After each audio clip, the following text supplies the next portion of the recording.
Reed Farrell, right here. Listen, everybody's talking about you. A couple of people said I had to come over and talk to you. Tell us about your book.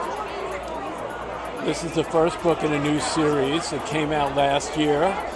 It's about a New York City detective who comes back after 2 tours in Afghanistan and is offered the job of being this New York City's unofficial fixer.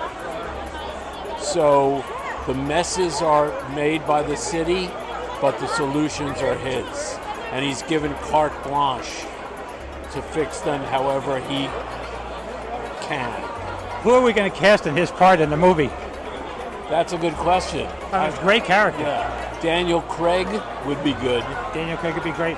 Yes, Daniel Craig should play me in my biopic. So tell me about you, and also where you came upon this material to write from. I'm from Brooklyn, from Coney Island, like a parachute jump. He's got a tattoo of the parachute jump on his arm. There it is. There it is.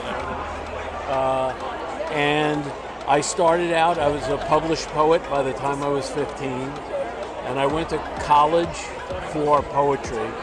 And figured, I'd get out of school and I would publish, I'd have a normal job and I would publish poetry. There's a great precedent for that.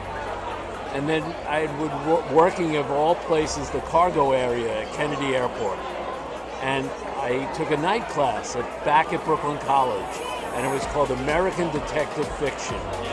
And I had never read mystery or detective fiction. To me, they were always the kind of cheesy books on my dad's nightstands with the lurid covers of half-clad women with guns.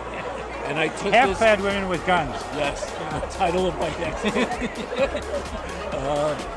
And 3 weeks into that class, I said, "This is what I was born to do." Oh, cool! You knew. And this is my 31st novel, and my 31st.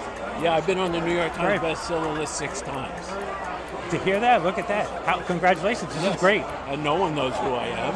Well, they're going to now. Right, if you're going to be famous, it's good to be famous as an author. Yeah. And by the way, so, and getting into poetry when you were a young kid, wasn't Ferlinghetti from that area of Brooklyn? I'm not sure where Ferlinghetti came from, but he certainly kept poetry alive for a long time in San Francisco. Yeah, he inspired me. I remember Ferlinghetti reading his stuff. The Beat Poets. Yeah.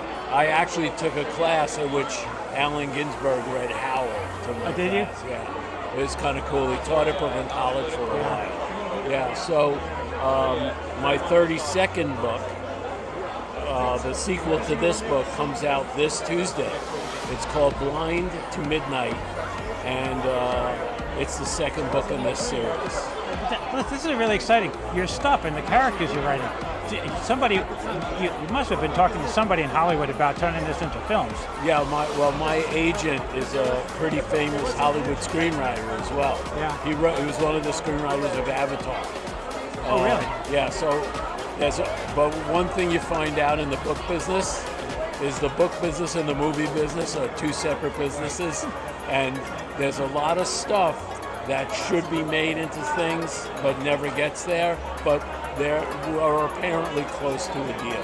But close to a deal, you might as well be very far away from it. I've got a little bit of a background in the movie industry, and one of the things that I learned early on running film studios is that most of the time the producers and directors do not want the writer on the set.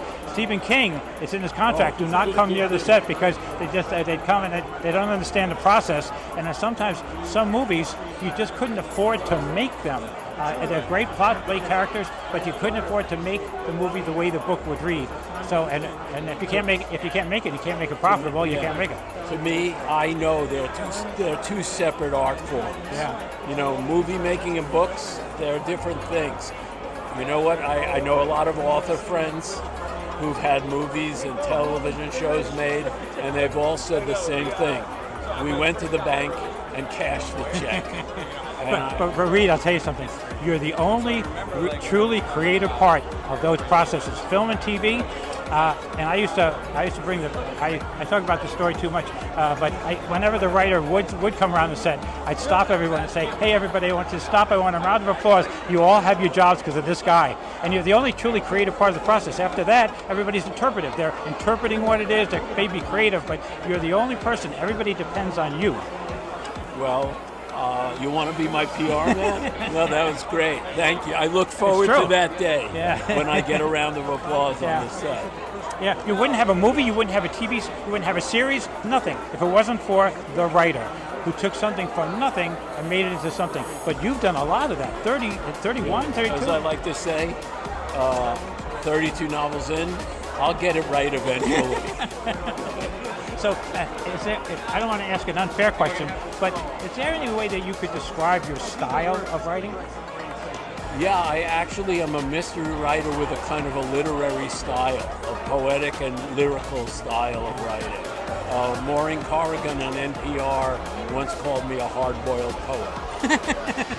And I'll take that title. The hard-boiled poet. I love it. Thank you very much. Hey, listen, it's a pleasure. Good luck with this. And I'm sure we're going to be seeing your name up on the screen as original story by.